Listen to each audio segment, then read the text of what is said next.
네, 할렐루야. 우리의 소망이신 예수님을 찬양합니다. 우리 전도사님께서 5곡을 메들리로 하는데 마지막 끝나면 하나님께 할렐루야 찬양하십시다 했는데 감동이 밀려오면 어쩔 수 없죠.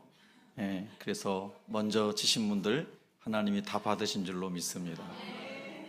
옆 사람에게 인사하겠습니다. 주님이 우리의 소망이십니다. 네.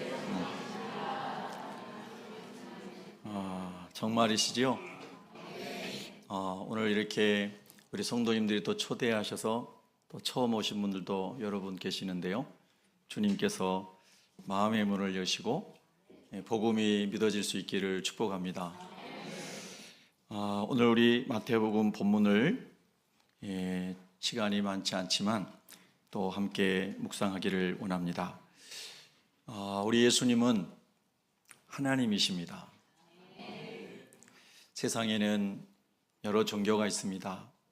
경전이 있고 내세를 믿는 종교를 종교학에서는 고등 종교라고 분류를 합니다. 경전이 없고 내세가 없는 종교는 고등 종교라고 하지 않습니다.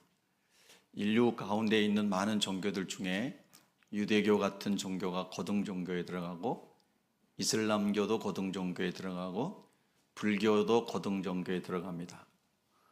그렇지, 우리 기독교는 말할 것도 없습니다.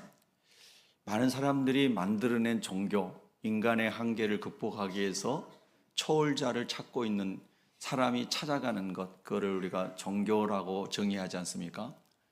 근데 우리 기독교도 그 많은 종교학의 분류 속에서는 기독교라는 종교로 분류를 합니다. 그러나 우리 그리스도인들은 이렇게 고백하죠. 사람이 만들어낸 종교가 아니라는 의미에서 기독교는 종교가 아닙니다. 기독교는 하나님이신 예수님이 이 땅에 오신 생명 그 자체이고 진리 자체입니다.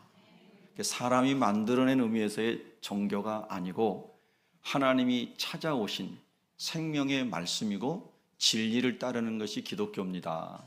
우리가 이렇게 신앙적으로 기독교를 설명할 수가 있습니다. 수많은 종교들은 다 선행을 이야기합니다. 마이크 상태가 아까가 더 좋았던 것 같은데요. 잠깐 또 바뀐 것 같습니다. 설교하는 사람은 마이크 되게 예민하거든요. 여러분은 잘 들리시나요? 이게 저한테는 안 들리는 것처럼 들릴 때가 있거든요.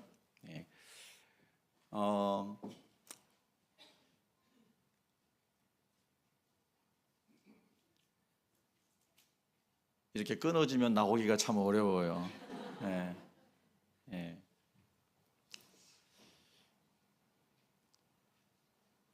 많은 종교들 중에서 왜 기독교를 선택했는가 하는 것에 대한 이야기입니다.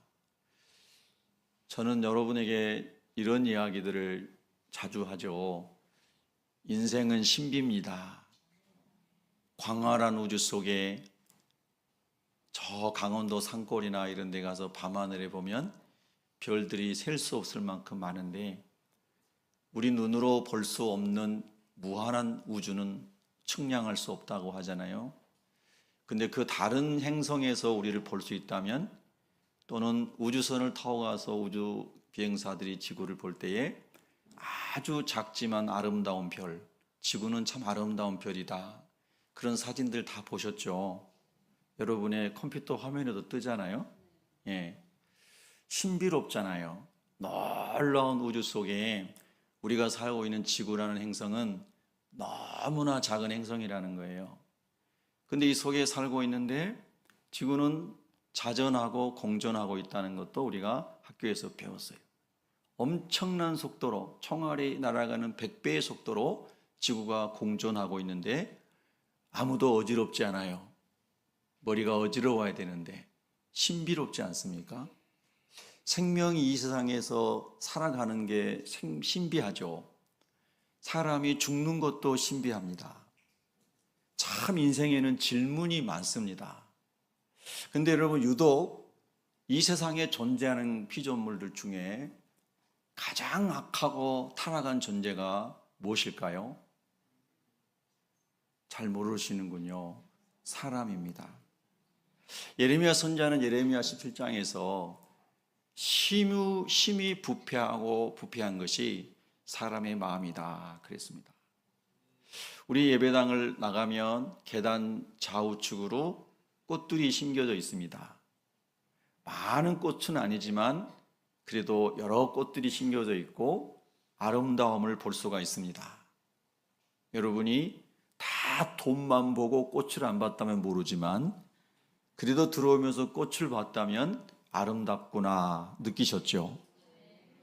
그런데 그 꽃들의 언어를 우리가 다 헤아릴 수 없지만 꽃들은 영이 없습니다. 꽃은 혼이 없죠. 꽃은 그냥 하나님이 주신 분량대로 피고 향기를 바랍니다. 제가 생각할 때는 꽃은 우리 교회 꽃밭에서 서로 시기하지 않죠. 서로 질투하지 않습니다. 있는 모양 그대로 피우고 향기를 바라죠. 그러나 우리 사람은 두 사람만 모이면 어려운 일이 생길 수 있고 네 사람이 모이면 더 큰 어려움이 생길 수 있죠. 그 원인은 우리 인간 안에 죄가 있기 때문이라고 성경이 말씀합니다. 하나님이 우리 인간을 창조하실 때는 하나님의 형상대로 지었기 때문에 거룩하고 공의롭고 사랑으로 가득한 사람이었지만 악을 알게 되는 선악과를 우리의 조상인 아담과 하와가 따먹은 후로는 죄가 유전되어 우리가 다 죄성을 가지고 태어났기 때문에 죄가 그렇게 쉽게 드러난다고 하는 겁니다. 그래서 우리 인간은 꽃보다 더 위대한 존재 같지만 꽃을 가꾸고 심고 다루는 사람이 더 대단한 것 같지만 사실은 더 부패한 존재라는 거죠. 여러분이 인정 안 하셔도 사실입니다. 사람처럼 독하고 악하고 더러운 존재가 없다는 겁니다.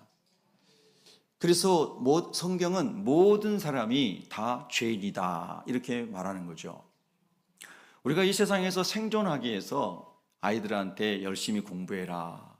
정말 옛날 말로 아이들이 성공하기 위해서 코피 터지도록 공부하는 아이들이 있죠. 코피 터지도록. 옛날에 공부한 사람들의 이야기를 들어보면 제 얘기가 아니니까 착오가 없으시기 바랍니다. 저녁 늦게까지 공부하면서 눈이 감기지 않도록 찌르는 것으로 이렇게 고정시켜 놓고 그렇게만 표현하겠습니다. 그렇게 공부를 했던 사람도 있다는 겁니다. 이 세상에서 돈 많이 벌어야 되겠다. 권력 있는 자리에 가야 되겠다. 그래야 내 인생이 편하지 않을까. 이것이 성공이 아닐까. 이렇게 사람들이 열심히 나름대로 인생의 의미를 찾아서 살아가고 있다는 거죠. 근데 진리를 발견하지 못할 때 사람 각자가 생각하는 가치관이 다를 때 이 세상에서 많은 갈등과 분열과 아픔이 일어나는 것을 우리가 수도 없이 본다는 겁니다. 여러분, 누구를 만나면 이 갈등과 분열과 아픔이 다 사라질 수 있을까? 어떤 진리를 따라가면 진정한 평화와 화목과 자유함과 기쁨이 모두에게 누려질 수 있을까? 이것이 우리가 찾고 있는 질문 중에 하나 아닐까요? 근데 여러분은 그 해답으로 예수님을 택하신 거죠. 여러분은 그 해답으로 예수님을 구주로 주인으로 내가 모셔드리면 그래서 내가 나의 죄를 회개하고 내 안에 있는 들보를 드러내고 내가 하나님 말씀의 진리로 수술을 받고 성령으로 새로워지면 내 안에서부터 주님을 잘 따라가기 시작하면 그런 일이 일어날 거야 라는 믿음으로 예수님을 믿고 따르기로 결심한 거죠. 맞나요? 네. 그래서 우리는 수많은 세상에 갈등하는 질문들에 대한 해답으로 예수님을 찾는 거예요. 거룩이 무엇일까 할 때 예수님을 생각하면 거룩히 보이는 거죠. 예수님의 산상수훈의 가르침은 생각으로도 마음으로도 남을 미워하면 살인죄다. 도덕의 최상위 개념을 설명해 주신 거죠. 세상에 어떤 나라의 법과 제도를 뛰어넘는 도덕률을 뛰어넘는 지고 지고한 가장 고상한 거룩의 가치를 주님이 우리에게 설명해 주신 겁니다. 동의하시면 아멘. 예. 그럼 우리가 그 예수님의 거룩을 담기를 원하고 살아가면 이 땅에는 어떤 도덕 교과서에서 사회 규범에서 가르치는 것보다 훨씬 거룩한 존재로 산다는 뜻입니다. 아멘. 이 세상에서 진리를 말하는 것들이 규범들이 많습니다. 그런데 하나님 말씀하신 십계명, 하나님을 목숨까지 다하여 사랑할 수 있는 그 하나님을 사랑하는 것, 내 이웃을 내 몸과 같이 살아가라고 하는 그 말씀을 우리가 정말 따라갈 수 있다면 그것을 이 땅에서 보여주시고 실현하신 분이 예수님이신데, 할렐루야. 하나님의 말씀을 어떻게 순종하는가, 죽기까지 순종하신 하나님을 사랑하신 예수님, 그리고 예수님을 십자가에 처형하는 그 사람들을 위해서도 십자가에서 용서의 기도를 드리고 그들을 구원하시는 예수님, 또 구원하기를 원하시는 예수님, 할렐루야. 그 주님의 사랑을, 그 주님 안에 있는 놀라운 비밀을 우리가 알고 따를 수 있다면 이 세상의 어떤 선행의 기준도, 어떤 이 세상의 가치도 주님의 것을 넘어설 수 없다는 겁니다. 할렐루야. 흠과 티가 없이 사셨던 예수님의 공의의 길을, 불의한 심판을 받고 십자가에 억울하게 죽으면서도 하나님의 뜻을 위해서 자기를 부인하고 십자가를 지고 흠없이 이 땅에서 사명을 완수하신 예수님, 그 길을 우리가 따라갈 수 있다면 이 세상에서 그보다 더 공의로운 일은 없다는 것이죠. 여러분, 예수님이 누구시기에 여러분은 예수님을 구주로 믿고 예수님을 따라가고 계십니까? 자, 우리 예수님 안에서 우리가 묵상할 수 있는 것은 너무나 많습니다. 오늘은 주제가 부활이죠. 여러분, 부활을 믿으시나요? 강요된 믿음이 아닌 여러분의 영혼 깊은 곳에서 예수의 부활을 믿으면 너를 처형시키겠어 해도 나는 예수님의 부활을 믿습니다. 이런 부활이 여러분 믿어지시나요? 여러분은 복받은 사람입니다.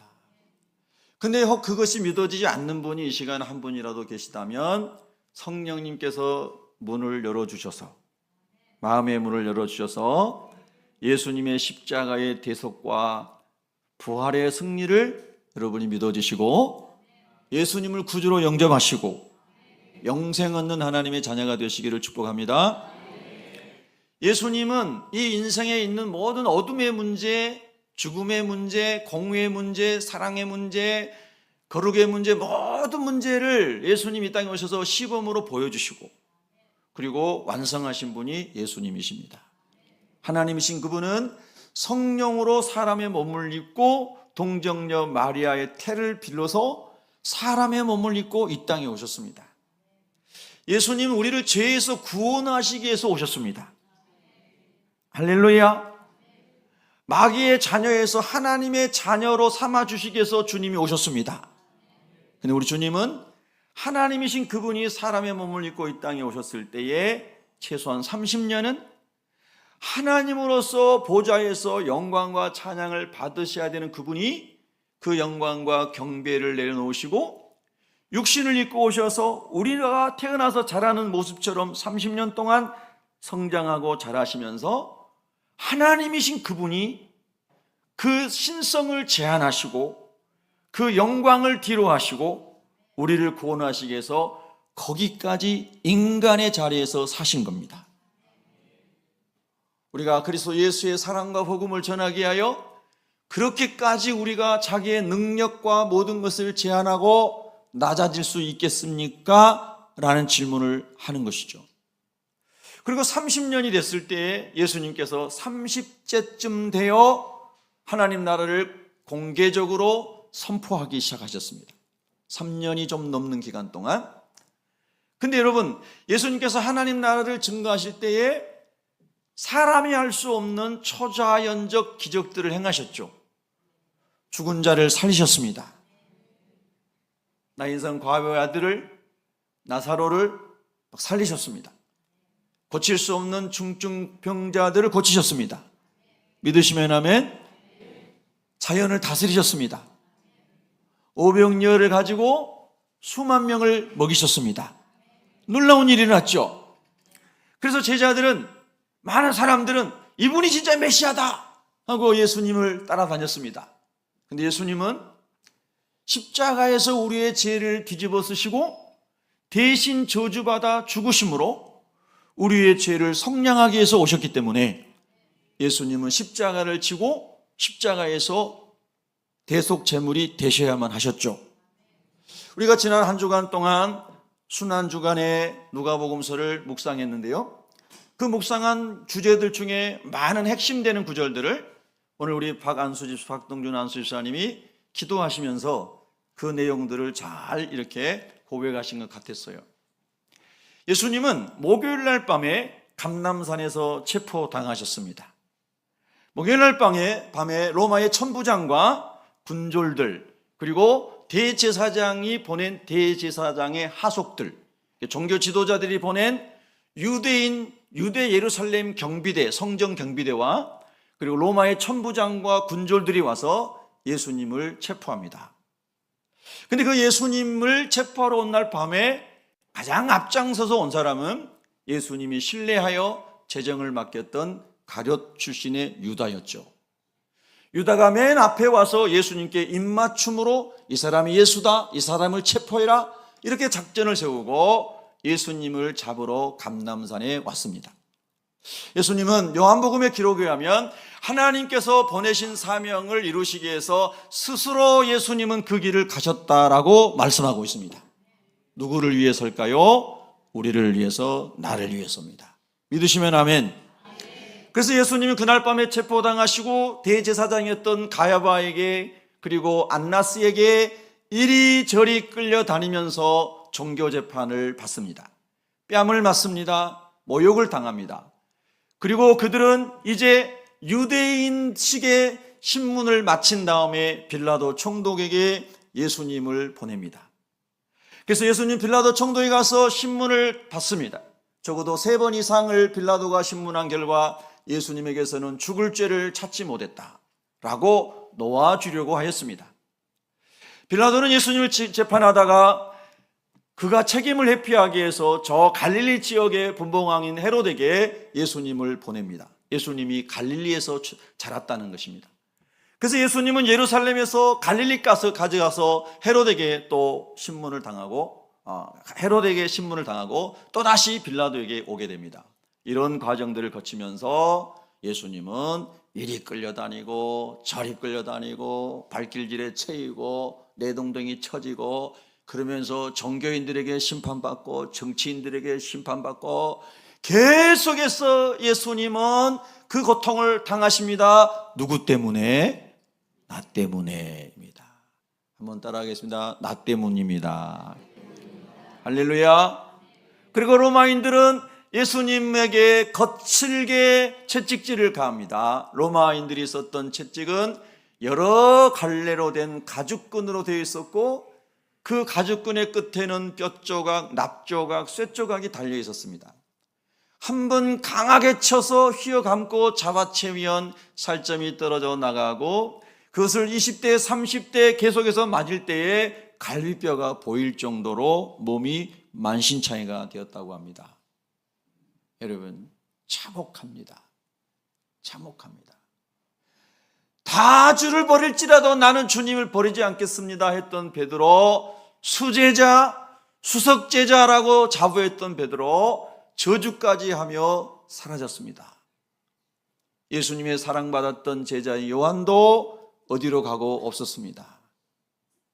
누구도 예수님의 고난의 자리에 함께하지 않았습니다. 예수님은 홀로 버려진 사람이었습니다. 그 예수님께서 만신창이가 된 몸으로 50kg가 넘는 나무 십자가를 지고 빌라도의 법정에서 영문 밖 예루살렘 성문 밖 골고다 언덕까지 대략 600m가 되는 거리를 십자가를 지고 쓰러지고 일어나시고 쓰러지고 일어나시면서 그 길을 가셨죠. 우리가 그 길을 비아 돌로로사, 라틴어로 그렇게 말합니다. 슬픔의 길, 고통의 길, 십자가의 길인 거죠. 그 길을 갈 때도 예수님의 제자들 중에 주님, 제가 함께 지고 가겠습니다 하고 뒤늦게라도 돌아와서 예수님의 소식을 듣고 십자가를 짊어진 제자는 한 명도 없었습니다.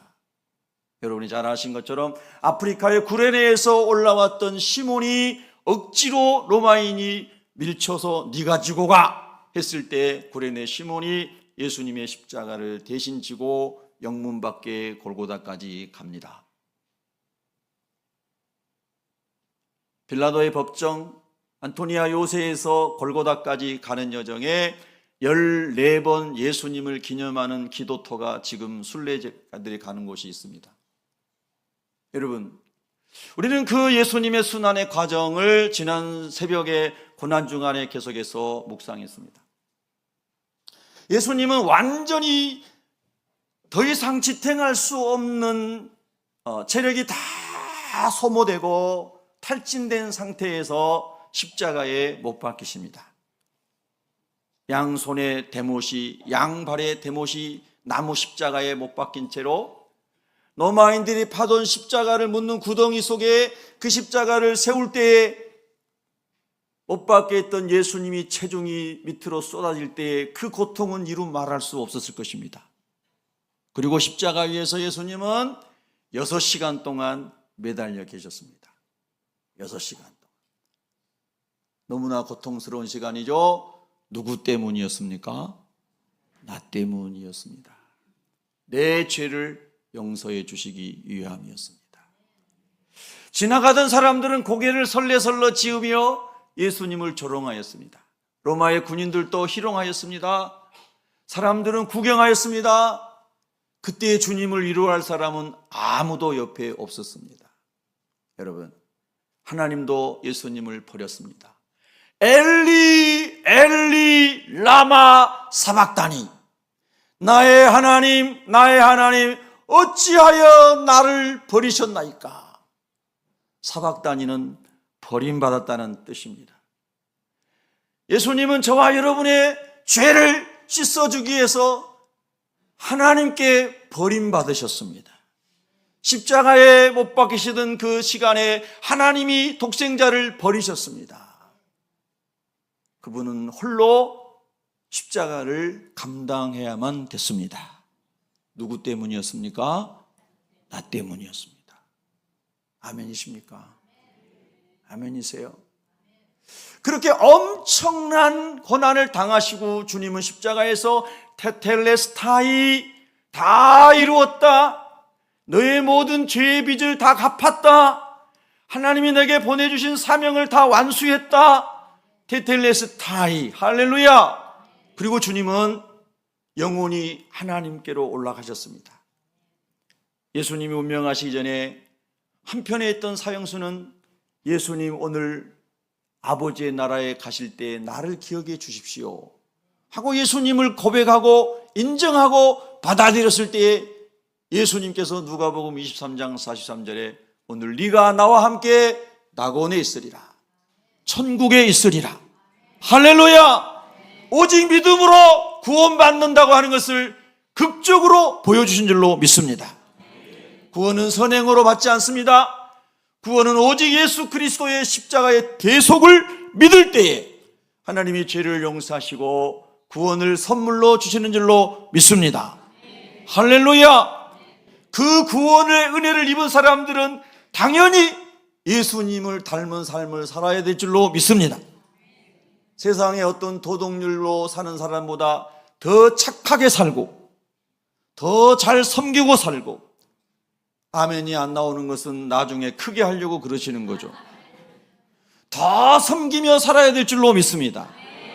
우리가 그 예수님을 믿는 만큼, 그 예수님의 은혜를 아멘한 만큼, 그 사랑에 감격한 만큼 우리도 그렇게 살아갈 때에 예수님을 만나지 못한 사람들이 우리를 통해서 예수님을 볼 수 있는 길이 열릴 줄로 믿습니다.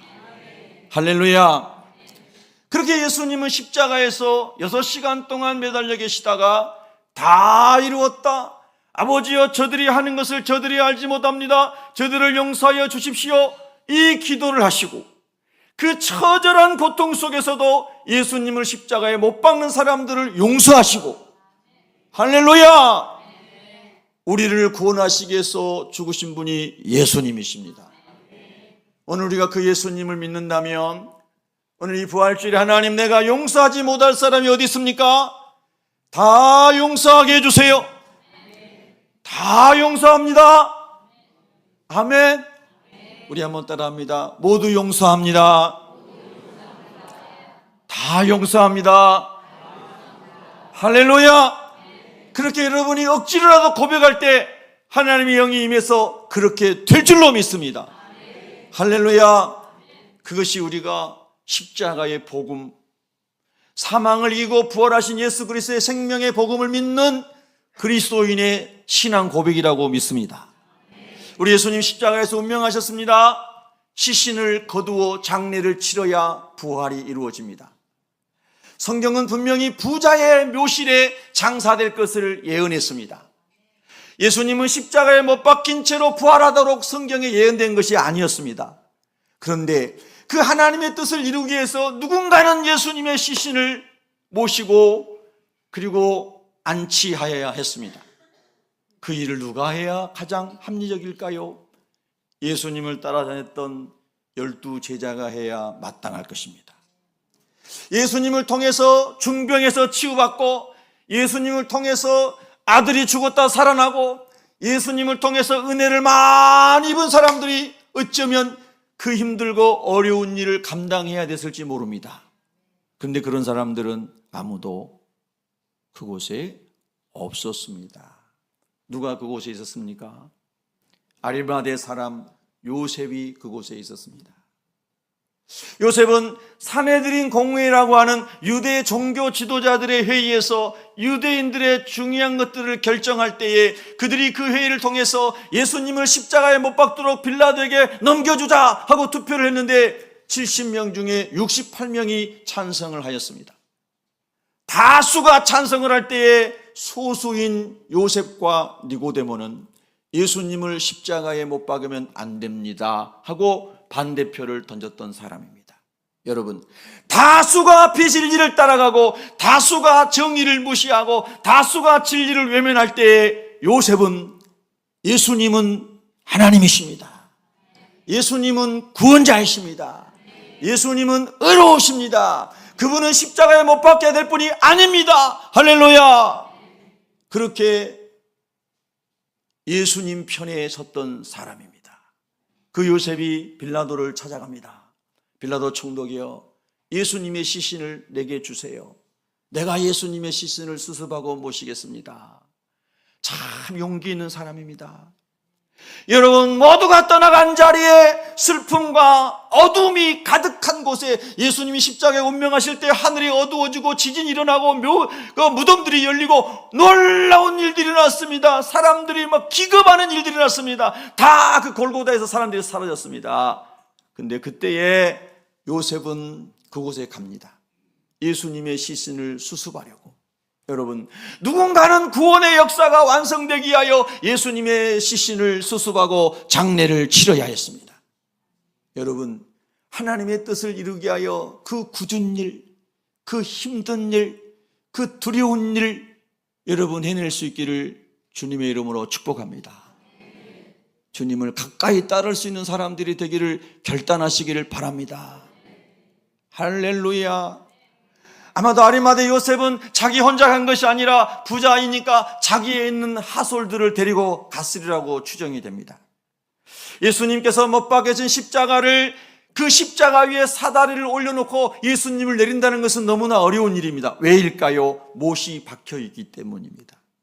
우리가 생각해 볼 때 예수님의 십자가를 다시 구덩이에서 파서, 그리고 그 십자가를 땅에 놓인 다음에, 그리고 예수님의 손에 박힌 못을 뽑고 발에 박힌 못을 뽑는 그 무섭고 떨리고 두려운 힘든 과정이 필요했다 이 말입니다. 맞지요? 그 일을 아리마대 요셉이 감당한 것입니다.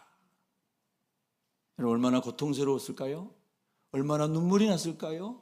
예수님의 손에서 그 대못을 뽑을 때 얼마나 눈물이 났을까요? 톰슨이라는 고고학자가 예수님을 못 박았을 것으로 추정되는 못을 다시 이렇게 모형을 만들었습니다. 저도 하나 소장하고 있습니다.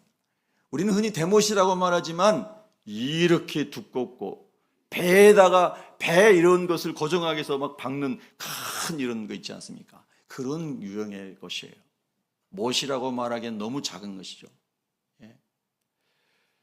근데 그것을 아리마대 요셉이 그거를 뽑을 때 그 못을 십자가에서 예수님의 손에서 발에서 뽑을 때 어떻게 상상이 안 되는 일입니다. 무섭고 두렵고 떨리는 일이죠.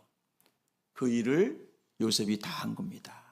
여러분, 좋은 일에 우리가 들어가서 빛나는 일에 들어가서 찬사받는 일에 들어가서 함께하는 것은 쉬울 수 있지만 아무도 없는 어둡고 캄캄하고 고통스럽고 힘든 일을 홀로 해는 것은 은혜가 필요합니다. 여러분, 우리 그 은혜를 구하며 사십시다. 아무도 없는 다 떠나간 자리에서 주님 나는 홀로 울면서 주님의 십자가에 못 박힌 손에서 못을 빼드리고 싶습니다. 그 발에서 못을 빼드리고 싶습니다. 그리고 나는 부자입니다. 나는 요셉, 나는 부자입니다. 부자여서 나는 세마포가 많습니다. 이 소중하고 가치 있는 세마포를 주님의 시신을 수습하고 주님의 시신을 고결하게 모시는 데 사용하겠습니다. 그 사람이 요셉이었습니다. 로마인들은 죄수들을 십자가에 처형하고 독수리들이 와서 그 시체를 다 뜯어먹을 때까지 놔뒀습니다. 그러나 하나님의 말씀은 성취되어야 하기 때문에 하나님은 요셉을 준비하신 줄로 믿습니다. 힘들고 어려운 사명의 길에서 누가 그 일을 감당할까라고 하는 질문하실 때 여러분과 제가 주님 제가 여기 있습니다. 또 다른 요셉이 여기 있습니다. 주님 나를 사용해 주십시오. 우리 세빛교회가 하나님이 원하시는 그러한 교회 되기 위해서 나를 사용해 주십시오. 우리 가정이 그런 가정 되기 위해서 나를 사용해 주십시오. 내가 다니는 내 직장이 그렇게 되기 위해서 나를 사용해 주십시오. 직장에서 직원들이 사원들이 험한 일을 안 하려고 할 때 내가 요셉처럼 그 일을 잘 감당하여 직장에서 예수님 향기를 드러내게 해주십시오. 사람들이 다 바보라고 손가락질하고 조롱하는데도 나는 예수 바보요 하고 감사함으로 할 수 있는 믿음을 주시옵소서. 그게 십자가의 능력입니다. 할렐루야. 나는 고생 하나도 안 하고 월급 많이 받고 하나님 복이다 그렇게 말하지 마시고 우리 교회는 그런 사람이 한 명도 없음을 감사합니다. 앞으로도 그런 사람은 안 생기기를 바랍니다.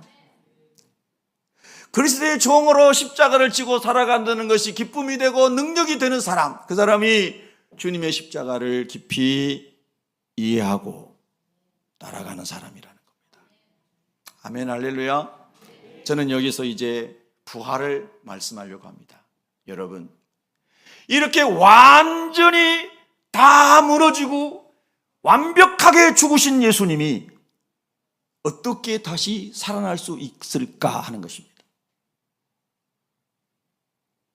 혹시 아무 질병이 없이 건강하게 근육질의 남자가 건강했는데 갑자기 숨이 넘어가서 누워있어요. 그럼 꼭 살아있는 사람 같아요. 그럼 그런 사람 보면서 혹시 일어날지 모르니까 3일은 기다려보자. 그래서 3일장 하는 거 아니겠습니까? 유래가. 그러면 사람들이 혹시 기대할지도 몰라요. 근데 완벽하게 채찍질 당하고 피를 쏟고 물을 쏟고 십자가에서 확인사살하는 옆구리에 창을 찔러서 심장을 관통하게 해서 심장 안에 있는 피 한 방울 물 한 방울까지 다 쏟아내서 완벽하게 사망하신 예수님이 다시 살아날 수 있는 가능성이 0.00001%도 있겠냐 하는 것입니다. 확실한 사망 황의를 로마 군인이 옆구리에 창을 찌르며 밑에서 옆구리를 찌를 때 그 창은 각도가 심장을 관통했다 이 말입니다. 확실한 확인 사살입니다. 여러분, 그런데 예수님은 말씀하신 대로 3일 만에 다시 살아나신 것입니다. 할렐루야! 예수님은 그가 말씀하신 대로 3일 만에 다시 살아나신 것입니다. 여러분, 이것이 믿어지는 사람은 놀라운 하나님의 은혜를 입은 사람들인 것입니다. 오늘 본문에서 우리 예수님은 천사들이 2명이 청년의 모양으로 복음서들을 종합해 보면 나옵니다. 그래서 여인들에게 말합니다. 예수님의 시신을 누가 훔쳐간 줄 알고 두려워하고 있는 여인들에게 두려워하지 말라. 그분이 죽은 자 가운데 있는 것이 아니다. 거기 무덤 속에 있는 것이 아니다. 그가 거기 계시지 않다. 그분이 살아계실 때 다시 살아난다고 말씀하시지 않으셨느냐. 두려워하지 말아라. 예수님이 사라진 것이 아니다. 예수님은 살아나신 것이다. 할렐루야. 두려워하지 말아라. 그러면서 말씀하시죠. 그가 말씀하신 대로 그가 살아나셨느니라. 예수님은 말씀하신 모든 것을 이루시는 분이심을 믿습니다.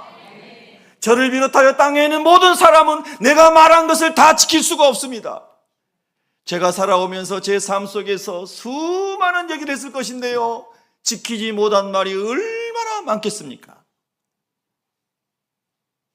그냥 막 의미 없이 말해서 못 지킬 수도 있고, 진정어리게 말했는데도 내 능력이 안 돼서 못 지킬 수도 있고, 많은 일들이 우리 인생 가운데 있을 수 있습니다.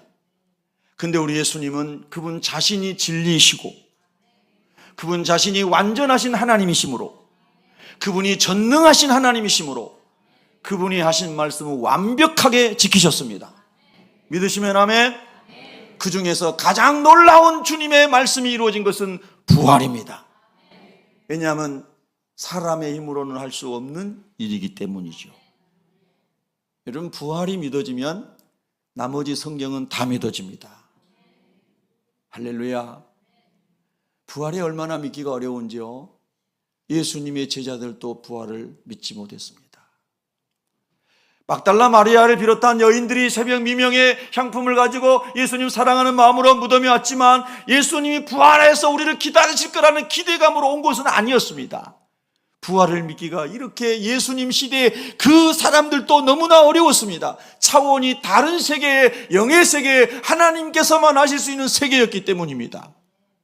그런데 여러분, 예수님이 부활하셨습니다.